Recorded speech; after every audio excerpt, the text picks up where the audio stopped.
नमस्कार प्रेक्षकांनो, स्वर्ग मराठी या चॅनलवर तुमचे मनपूर्वक स्वागत. प्रेमाची गोष्टच्या आजच्या भागामध्ये खूप जबरदस्त ट्विस्ट आलाय.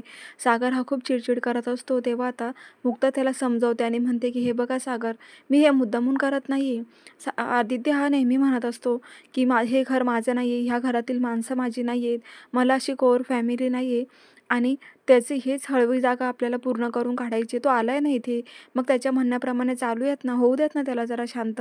मग आपल्याला हे सर्व काहीच करायची गरज पडणार नाही. फक्त थोडे दिवस त्याच्या मनासारखं केलं ना, की मग त्याला सर्व काही सहज शक्य होईल. तर आता पुढील भागामध्ये असं बघायला मिळतं, सागरने मुक्तासाठी कानातले गिफ्ट केलेले असतात. ते पाहून मुक्ता म्हणते की "अहो, हे कानातले तर खूप महाग दिसतायत." मग तेव्हा आता सागर म्हणतो, "हो, कारण माझ्या प्राइसलेस आणि मौल्यवान सुंदर बायकोसाठी मी हे कानातले तुला देत आहेत." तेव्हा आता मुक्ता खूप लाजत असते आणि सागर तिला म्हणत असतं की तुमच्यासमोर या कानातल्याची किंमत शून्य आहे.